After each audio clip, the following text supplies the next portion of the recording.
Hello everyone, मैं हूं कहकशां और आज से स्टार्ट करने वाले हैं हम लोग भारत का भूगोल यानी कि इंडियन ज्योग्राफी। इंडियन ज्योग्राफी में हम लोग पढ़ेंगे सबसे पहले भारत की अवस्थिति और विस्तार यानी कि इंडिया का लोकेशन और एक्सटेंशन कितना है। इस चैप्टर में आज हम लोग पढ़ने वाले हैं कि भारत का क्षेत्रफल कितना है, भारत के राज्य कितने हैं, कौन राज्य सबसे बड़ा है और राज्यों के घटते हुए क्रम में देखेंगे। साथ ही देखेंगे कि भारत में कर्क रेखा जो बीचों बीच से गुजरती है तो किन किन राज्यों से होकर गुजरती है। भारत की इंडियन स्टैंडर्ड टाइम के बारे में भी जानेंगे। तो चलिए आज की क्लास फटाफट शुरू करते हैं। आज का हमारा टॉपिक है भारत, उसका अवस्थिति और विस्तार यानी कि लोकेशन एंड एक्सटेंशन। ये जो आप मैप देख रहे हैं ये बना हुआ एक इंडिया का मैप है। तो सबसे पहले देखते हैं कि भारत का अक्षांशीय विस्तार कितना है यानी कि लैटिट्यूडनल एक्सटेंट कितना है।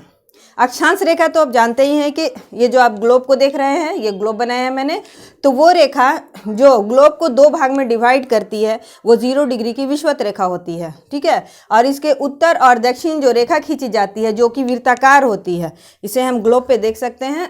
ये देखिए, ये जो विषुवत रेखा है ये एक अक्षांश रेखा है, तो हर 1 डिग्री पर एक एक अक्षांश रेखा खींची गई है। इस तरह टोटल 181 अक्षांश रेखाएं होती है। तो अक्षांशीय विस्तार की दृष्टि से अगर हम देखेंगे तो भारत जो है 8 डिग्री 4 मिनट उत्तरी अक्षांश में है। उत्तरी अक्षांश का मतलब यह है कि भारत पूरी तरह से उत्तरी गोलार्ध में स्थित है। तो उत्तरी गोलार्ध के जितने अक्षांश होंगे वो उत्तरी अक्षांश होंगे। तो 8 डिग्री 4 मिनट उत्तरी अक्षांश से लेकर के 36 डिग्री 6 मिनट उत्तरी अक्षांश के बीच भारत स्थित है। भारत जो है वो पूर्णतः उत्तरी गोलार्ध में स्थित एक देश है। भारत के ठीक बीचों बीच से जो है एक मुख्य अक्षांश रेखा ट्रॉपिक ऑफ कैंसर यानी कि कर्क रेखा गुजरती है।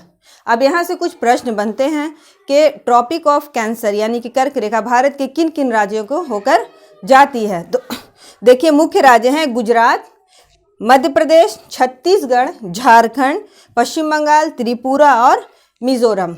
ये राज्य हैं जिनसे हो करके कर्क रेखा गुजरती है। लेकिन एग्जाम में और भी क्वेश्चन इससे बनते हैं।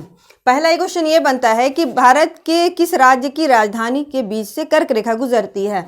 तो रांची के पास से होकर के रांची के ठीक बीचों बीच से, जो कि झारखंड की राजधानी है रांची, वहाँ से कर्क रेखा गुजरती है। भारत के दो और महत्वपूर्ण कैपिटल हैं स्टेट के, जिनके पास से, बीच से नहीं, जिनके पास से जो है वो कर्क रेखा गुजरती है। एक है गुजरात का गांधीनगर और दूसरा है मध्य प्रदेश का भोपाल। ये दो ऐसे कैपिटल हैं जिनके नज़दीक से कर्क रेखा गुजरती है। एक क्वेश्चन और बनता है कि कर्क रेखा की लंबाई भारत के किस राज्य में सबसे ज़्यादा है। तो मध्य प्रदेश राज्य में भारत के कर्क रेखा की लंबाई सबसे ज़्यादा है।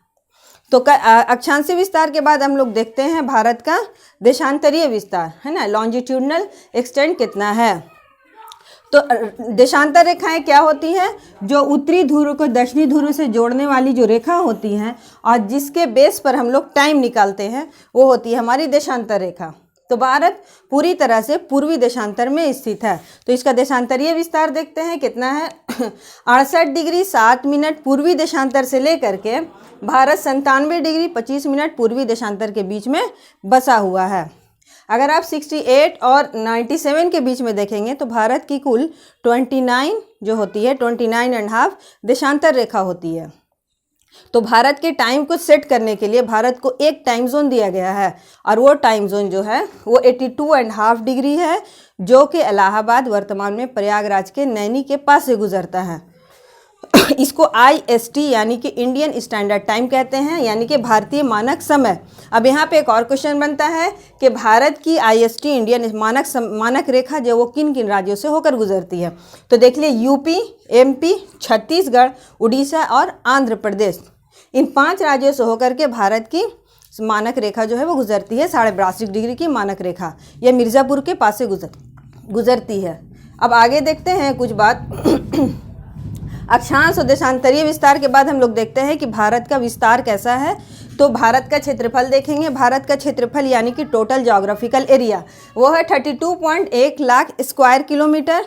हम लोग ये भी कह सकते हैं कि 32,87,263 वर्ग किलोमीटर भारत का कुल भौगोलिक क्षेत्रफल है। अब भारत जो है पूरे वर्ल्ड का 7th लार्जेस्ट कंट्री यानी कि 7वां सबसे बड़ा देश है। अब देखते हैं कि कश्मीर से कन्याकुमारी तक, ये कश्मीर है, कश्मीर से लेके कन्याकुमारी तक भारत का जो दूरी है वो कितनी है, तो 3214 किलोमीटर है। जबकि कच्छ से लेकर के ये जो अरुणाचल प्रदेश है यानी पश्चिम से पूर्वी विस्तार जो है वो भारत का, वो कितना है, 2900 किलोमीटर। भारत का सबसे दक्षिणतम बिंदु कौन सा है, ये भारत की मुख्य भूमि कहलाती है। जो मैप देख रहे हैं ना, ये भारत की मुख्य भूमि है। भारत के कुछ जो हैं वो द्वीप भी हैं, आइलैंड्स भी हैं, तो वो मुख्य भूमि से अलग हैं, ठीक है। तो मुख्य भूमि का सबसे दक्षिणतम बिंदु क्या है, तो कन्याकुमारी, जो कि तमिलनाडु में है। लेकिन भारत का सबसे दक्षिणतम बिंदु जो है वो अंडमान निकोबार में है, उसका नाम है इंदिरा पॉइंट। वो कहाँ पे है, तो ग्रेट निकोबार में पड़ता है। ये दक्षिणतम बिंदु ग्रेट निकोबार में है।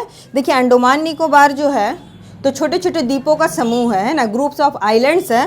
तो ये जो है उत्तरी भाग जो होता है उसको कहते हैं अंडमान, और दक्षिणी जो है वो कहलाता है निकोबार। तो इसमें जो ग्रेट निकोबार है उसी के पास है हमारा इंदिरा पॉइंट, जो कि भारत का सबसे दक्षिणतम बिंदु है। अब देखते हैं हम लोग कि भारत की कुछ सीमा रेखा के बारे में, कि इसकी स्थलीय सीमा रेखा कितनी है, जलीय सीमा रेखा कितनी है, यानी कि तट रेखा कितनी है। स्थलीय सीमा रेखा की बात करें तो 15,200 किलोमीटर लंबी भारत की स्थलीय सीमा रेखा है। ये देखिए, ये कच्छ से ऊपर ये जो सीमा रेखा देख रहे हैं, ये भारत की अरुणाचल प्रदेश होते हुए त्रिपुरा होते हुए ये भारत की स्थलीय सीमा रेखा को बताती है।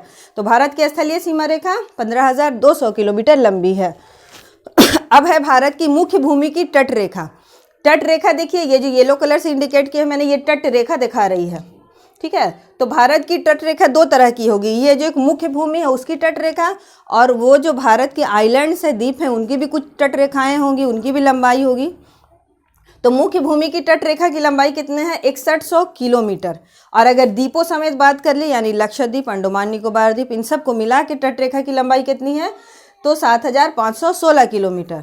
इस तरह अगर हम ऐड कर दें तो भारत की कुल सीमा रेखा निकल जाती है, स्थलीय और जलीय यानी तट रेखा मिला करके, तो वो होता है 22,716 किलोमीटर। अब आगे देख लेते हैं, सीमा रेखा के साथ ही कुछ और क्वेश्चंस आते हैं कि भारत और पाकिस्तान की सीमा रेखा क्या कहलाती है। तो ये मैंने इसके लिए एक अलग से वीडियो बना रखा है, भारत और उसकी सीमा रेखा। भारत के पड़ोसी देशों से लगने वाली जितना सीमा रेखाएं हैं उसका नाम आप वहाँ जाकर देख सकते हैं, मेरे प्लेलिस्ट पे जा करके। और अब देखते हैं, ये जो एरिया डिनोट किया है मैंने, इस पे लिखा हुआ POK, ये पाकिस्तान ऑक्यूपाइड कश्मीर कहलाता है, यानी पाकिस्तान अधिकृत कश्मीर। ये भारत अपने मैप में भी दिखाता है, बट जब पाकिस्तान अपना मैप बनाता है तो उसमें भी वो इसको इंडिकेट करता है, यानी पाकिस्तान इसको अपना हिस्सा मानता है। लेकिन भारतीय सरकार जो है उसका कहना है कि ये हमारे देश का हिस्सा है, तो इसलिए इसको POK के नाम से जाना जाता है, पाकिस्तान ऑक्यूपाइड कश्मीर। अब आगे देखते हैं, सीमा रेखा के बाद हमारा आता है कि भारत के टोटल कितने स्टेट्स हैं। भारत में टोटल 370 जम्मू कश्मीर से हटने के बाद भारत में टोटल 28 स्टेट्स और 8 यूनियन टेरिटरी हैं, ठीक है, 8 केंद्र शासित प्रदेश हैं। अब देखते हैं, क्वेश्चंस बनता है कि सबसे बड़ा कौन है, सबसे छोटा कौन है। तो भारत का सबसे बड़ा जो स्टेट है वो क्या है, वो है हमारा राजस्थान, और सेकंड नंबर पे है Madhya Pradesh MP, third number पे है महाराष्ट्र, और फोर्थ नंबर पे है उत्तर प्रदेश। तो अगर आप एक नाम याद करेंगे तो एग्जाम में कन्फ्यूज़न हो जाएगा, क्योंकि कभी कभी कई नाम्स दे देते हैं कि आरोही क्रम में या अवरोही क्रम में, असेंडिंग डिसेंडिंग ऑर्डर में सेट करने के लिए। तो 4 नाम याद रखेंगे, सबसे पहला राजस्थान, मध्य प्रदेश, महाराष्ट्र और देन उत्तर प्रदेश। सबसे छोटे राज्य की बात करें तो वो है हमारा गोवा। और अगर केंद्र शासित प्रदेश यानी कि यूनियन टेरिटरी की बात करें तो सबसे बड़ा यूनियन टेरिटरी जो है वो जम्मू कश्मीर है, और सबसे छोटा यूनियन टेरिटरी लक्षद्वीप है।